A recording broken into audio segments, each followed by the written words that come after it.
Hello friends, movie story explain में आपका स्वागत है। आज मैं आपके लिए लेकर आई हूँ 1968 में बनी मूवी नीलकमल, जिसमें मुख्य भूमिकाओं में हैं राजकुमार, मनोज कुमार, वहीदा रहमान और महमूद साहब। फिल्म की शुरुआत में राजा को दिखाया जाता है, जो रंग महल की दीवारों को बड़े गौर से देखते हैं। आज से पहले उन्होंने ऐसी कला कभी नहीं देखी थी। खुश होकर वो चित्रसेन से इनाम मांगने को कहते हैं। चित्रसेन इनाम में राजकुमारी नीलकमल का हाथ मांगता है। ये सुन के राजा को बहुत गुस्सा आता है और वो चित्रसेन को दीवारों में जिंदा चुनवा देने का आदेश देते हैं। चित्रसेन को रंग महल में दीवारों में जिंदा चुनवा दिया जाता है और वो अपनी हर सांस में नीलकमल को पुकारता है, पर नीलकमल नहीं आती। युग बीत जाते हैं। राजकुमारी नीलकमल सीता के रूप में दूसरा जन्म लेती हैं और अपने कॉलेज की सहेलियों के साथ चित्रपुर पहुंचती हैं। रंग महल में पांव रखते ही सीता को देखकर सारी मूर्तियां नाचने लग जाती हैं और उसके कानों में एक आवाज़ पड़ती है, नीलकमल तुम चली आई, तुम्हें आना ही पड़ा, तुम्हें मुझसे अब कोई जुदा न कर पाएगा। सीता ये सब सुनकर हैरान हो जाती है और वहीं बेहोश हो जाती है। उसकी सहेलियां आकर उसे बाहर ले जाती हैं। चित्रपुर से वापसी के लिए उन्हें ट्रेन पकड़नी है, इसलिए वो वेटिंग रूम में इंतज़ार करती हैं। वेटिंग रूम में सीता को आवाज़ पड़ती है, नीलकमल मेरे पास चली आओ। तभी सीता बेहोशी की हालत में वेटिंग रूम से बाहर निकलती है और ट्रेन की पटरियों पर चली जाती है। सामने आती हुई ट्रेन भी सीता को दिखाई न दे रही थी कि ये ट्रेन उसकी जान ले लेगी, पर उसे तो कुछ होश ही नहीं था। एक अजनबी वहाँ से गुजरता है और सीता की जान बचाता है। दोनों स्टेशन पहुँचते हैं और सीता की मैडम ये देखकर गुस्सा हो जाती है कि सीता किसी लड़के के साथ आई है। अगले दिन सीता का स्टेज शो होता है, जहाँ वो अजनबी भी होता है। कुछ दिनों बाद सीता हॉस्टल से फिर गायब होती है और मैडम जाकर प्रिंसिपल को बुला लाती है। प्रिंसिपल को बताती हैं कि सीता चित्रपुर से भी गायब हो गई थी और वापसी में किसी लड़के के साथ आई थी। प्रिंसिपल सुनकर गुस्सा होती हैं और सीता के पिता को खत लिखकर बुलाती हैं और कहती हैं हमें सीता को स्कूल और कॉलेज से निकालना होगा, क्योंकि वो रातों को गायब रहती है। उसे देखकर दूसरी लड़कियां भी यही हरकतें करेंगी। सीता के पिता को बहुत दुख होता है और वो सीता को लेकर घर वापसी आ जाते हैं। सीता सफाई देती है कि उसने कुछ नहीं किया, उसे तो याद भी नहीं कि वो कब जाती है और कब वापस आती है। सीता के पिता उसे डॉक्टर के पास ले जाते हैं और उसका चेकअप करवाते हैं, जहां डॉक्टर ये बताते हैं कि सीता को नींद में चलने की बीमारी है। लड़की बदनाम ना हो जाए, इससे पहले ही उसकी शादी कर देनी चाहिए। शादी के बाद ये बीमारी अपने आप ठीक हो जाएगी। सीता के पिता पंडित जी से मिलते हैं और उसके रिश्ते के लिए बात करते हैं। पंडित जी राम का घर बताते हैं। राम सीता के लिए अच्छा वर है। राम वही अजनबी है जिसने सीता की जान बचाई थी। पहले तो राम शादी से इनकार कर देता है, बाद में उसकी फ़ोटो देखकर मान जाता है। दोनों के परिवार मिलते हैं और उनकी शादी हो जाती है। शादी के बाद भी चित्रसेन सीता का पीछा नहीं छोड़ता और उसे आवाज़ दे के बुलाता है। सीता खिंची चली जाती है।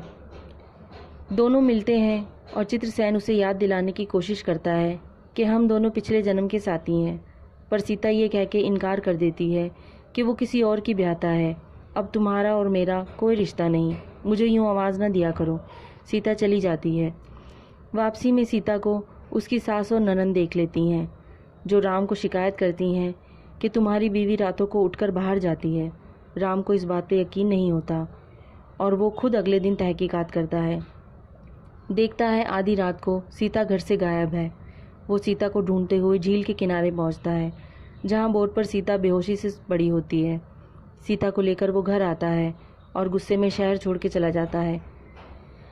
राम की माँ घर के सारे नौकरों को निकाल देती है और घर का सारा काम सीता से करवाती है। अगले दिन वो पंडित जी के पास जाती है और सीता की शिकायत करती है कि वो रातों को उठकर बाहर किसी से मिलने जाती है। पंडित जी को इस बात पे यकीन नहीं होता। वो सीता के पिता के पास जाते हैं, जहाँ डॉक्टर और सीता के पिता ये बताते हैं कि सीता को नींद में चलने की बीमारी है। उन्हें लगा था शादी के बाद ये बीमारी ठीक हो जाएगी। पंडित जी कहते हैं आप ये मुझे तो बता सकते थे, बेचारी बच्ची बेकार में बदनाम हो गई, अब आपको उसके ससुराल जाकर उन्हें बताना होगा। सीता के पिता उसके ससुराल जाकर उसकी सास को बहुत समझाते हैं पर उसकी सास एक नहीं सुनती और उन्हें जाने के लिए कह देती है। कुछ दिनों बाद राम वापस आता है और घर के नौकरों को पुकारता है, पर सीता को पीछे से आवाज़ देके कहता है, तुझे सुनाई नहीं देता? सीता मुड़ती है और राम को देखकर भागती हुई कमरे में चली जाती है। राम पीछा करता है और अपनी कसम देकर कमरा खुलवाता है और उसकी हालत देख के सब समझ जाता है। सीता को लेकर वो अपनी माँ के पास पहुँचता है और कहता है, घर के सारे नौकरों का क्या हुआ जो तुम इससे सारा काम करवाती हो? माँ कहती है, मैंने घर के सभी नौकरों को निकाल दिया ताकि वो बाहर जाकर ये ना कह सकें कि तुम्हारी बीवी रातों को घूमने जाती है। ये ठीक इंसान नहीं है, इसे घर में रखना सही ना होगा। राम कहता है, अगर ये अच्छी ना होती तो तुम्हारे जुल्म ना सहती। माँ बेटे के बीच में झगड़ा होता है और सीता आकर झगड़ा रुकवा लेती है। अगले दिन राम के दोस्त के घर पार्टी होती है। सब लोग तैयार होकर पार्टी में जाने, लेकिन सीता नहीं जाती क्योंकि उसकी तबीयत खराब होती है। सीता घर में अकेली होती है। तभी चित्रसेन उसे पुकारता है। सीता नहीं जाना चाहती पर उसके कदम उसका साथ नहीं देते और वो खिंची चली जाती है। बेहोशी की हालत में वो गाड़ी को बहुत तेज़ी से चला रही होती है। तभी पीछे से पुलिस वाले देख लेते हैं और उसका पीछा करते हैं। गाड़ी जाकर खाई में गिरती है, लेकिन उससे पहले ही सीता नीचे गिर जाती है। चलती हुई गाड़ी से नीचे गिरने के बाद भी उसे एक खरोंच नहीं आई थी। पुलिस वाले देखकर ये हैरान होते हैं और उसे लेकर उसके घर पहुंच जाते हैं। पुलिस वाले कहते हैं, अगले दिन अपना ड्राइविंग लाइसेंस और अपने पति को साथ लेके आना। सीता घर के अंदर जाती है तो उसकी सास और ननद उसे अंदर नहीं आने देती। सामने ही राम खड़ा होता है। सीता राम के पास जाती है और कहती है, माँ की बात का बुरा मत मानना। पर राम कहता है, माँ बिल्कुल ठीक कहती है, तुम इस घर में रहने के लायक नहीं हो। तुम रातों को उठकर बाहर जाती हो और आज तो तुम पुलिस को साथ ले आई। मुझे तुम पर भरोसा नहीं। सीता कहती है, अगर तुम्हें मुझ पर भरोसा नहीं तो मैं यहाँ रहकर क्या करूँगी। सीता घर से निकल जाती है और जान देने के लिए नदी में छलांग लगा देती है। तभी उसका नंदोई उसकी जान बचाता है और उसे लेकर मंदिर चला जाता है, जहाँ पंडित जी उसे समझाते हैं कि आत्महत्या करना पाप है और वो भी तब जब तुम एक बच्चे को जन्म देने वाली हो। सीता ये सुनकर हैरान होती है। पंडित जी कहते हैं कि मैं तुम्हारे पिता को फ़ोन कर देता हूँ, वो तुम्हें आकर ले जाएंगे। सीता कहती, नहीं नहीं, मैं उन्हें क्या मुँह दिखाऊंगी, मुझे यहीं रहने दीजिए। कुछ दिनों बाद सीता के पिता उसके ससुराल पहुँचते हैं और उसकी सास से कहते हैं, कहाँ है मेरी बच्ची, मुझे दे दो, मैं उसे अपने साथ ले जाऊँगा। पुलिस वालों ने कहा था कि उस रात उन्होंने उसे तुम्हारे घर छोड़ा। उसकी सास कहती है, मुझे नहीं पता कि आपकी लड़की कहाँ है, गई होगी किसी के साथ। सीता के पिता दुखी होते हैं और वो राम के पास जाते हैं। राम से कहते हैं, बेटा मुझसे भूल हो गई, मुझे तुम्हें तो कम से कम ये बता देना चाहिए था कि सीता को नींद में चलने की बीमारी है। शादी से पहले इसी वजह से उसे कॉलेज से निकाल दिया गया। एक रात वो ट्रेन के सामने चली जा रही थी, किसी अजनबी ने उसे बचा लिया। अच्छा होता ना बचाता, वो वहीं मर जाती, कम से कम मेरी बच्ची पर ये दाग तो न लगता। सीता के पिता ये कहकर चले जाते हैं।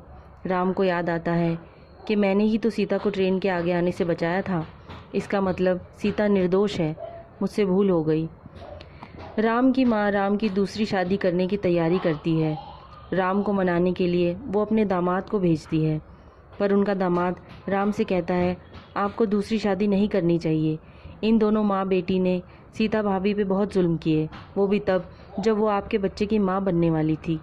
राम ये सुनकर दुखी होता है कि उसने कितना बड़ा पाप किया है, अब वो सीता को कहाँ ढूंढे। तभी वो बताते हैं कि सीता मंदिर में है। राम सीता को लेने के लिए मंदिर में जाते हैं। जैसे ही राम सीता को लेकर मंदिर से जाने लगता है, तभी पंडित जी पीछे से कहते हैं, एक दिन तुम इसे इसके पिता के घर से लाए थे और इसका अपमान हुआ, आज तुम इसे परमेश्वर के घर से लेकर जा रहे हो। अगर अब इसका अपमान हुआ तो परमेश्वर तुम्हें क्षमा नहीं करेंगे। राम सीता को लेकर घर जाता है, जहाँ उसकी माँ उन दोनों को घर से निकाल देती है। राम और सीता ट्रेन में बैठते हैं दूसरे शहर जाने के लिए। तभी सीता के कानों में चित्रसेन की आवाज़ पड़ती है और वो ट्रेन की चैन खींचकर ट्रेन रोक देती है और रंग महल पहुँचती है। राम को पता लगता है कि सीता ट्रेन में नहीं है, वो सीता को ढूंढने के लिए जाता है। रंग महल में जाते ही चित्रसेन उसे याद दिलाता है कि वो पिछले जन्म में साथी थे और किस तरह होली में एक दूसरे पर रंग डाल रहे थे। सीता को ये याद आता है और वो दोनों बहुत ज़ोर से हंसते हैं। सीता कहती है, जाओ, मैं तुमसे बात नहीं करूँगी। तुम हमारा राज्य छोड़कर क्यों चले गए? मैं तुम्हारी याद में कितना रोई थी। चित्रसेन कहता है, तुम्हें कुछ भी याद नहीं नीलकमल? तुम्हें कुछ नहीं खबर कि मेरे साथ क्या हुआ? तुम्हारे पिता ने मुझे इसी दीवार के पीछे जिंदा चुनवा दिया और मैं तुम्हें पुकारता रहा। सीता कहती है, ओह, वो तुम्हारी आवाज़ थी? कितनी दर्द वाली आवाज़ थी। चित्रसेन कहता है, क्या तुम्हें मेरी आवाज़ सुनाई दी थी? सीता कहती है, हाँ, मेरी वजह से तुम्हारी ये हालत हुई है। अगर मेरे बलिदान से तुम्हारी मुक्ति होती है तो मैं बलिदान देने को तैयार हूँ। चित्रसेन सुनता है और उसके दिल में दर्द होता है कि जिस नीलकमल को एक झलक देखने के लिए उसने सदियां बिताई, उसी के बलिदान से उसकी आत्मा को मुक्ति मिलेगी। वो अपने पति का, अपने बच्चे का और अपने जीवन का त्याग दे रही है सिर्फ मेरे लिए। चित्रसेन को एहसास होता है कि दूसरों की खुशी में ही अपनी खुशी होती है। वो नीलकमल का त्याग कर देता है और ये कहता हुआ चला जाता है कि तुम्हारे सुख में ही मेरा सुख है, तुम्हारे सुख में ही मेरा सुख है। वो नीलकमल की मूर्ति के बीच से गुजरता है और मूर्ति टूट जाती है। जिस दीवार के पीछे चित्रसेन इतने सालों से कैद था, वो दीवार टूटती है। तभी राम आता है और सीता को बचा लेता है। राम को ये समझने में देर नहीं लगती कि पिछले जन्म में सीता का इस जगह से कुछ नाता था। लगता है आज कोई भटकती हुई आत्मा मुक्त हुई है। श्री कृष्ण ने भी तो कहा है कि तुमने और मैंने कई जन्म लिए हैं अर्जुन, फ़र्क सिर्फ इतना है कि तुम्हें वो जन्म याद नहीं, मुझे याद है। राम सीता को लेकर अपने घर वापस जाता है, जहाँ उसकी माँ उन दोनों का स्वागत करते हैं और वो सुखी सुखी रहते हैं। दोस्तों, इसी के साथ ये मूवी ख़त्म होती है। अगर आपको ये मूवी अच्छी लगी हो तो प्लीज़ एक लाइक, शेयर, सब्सक्राइब ज़रूर कीजिएगा। आपका एक लाइक और सब्सक्राइब मेरे लिए बहुत कीमती है। मिलती हूँ अगली स्टोरी या मूवी में। टिल देन, बाय बाय दोस्तों।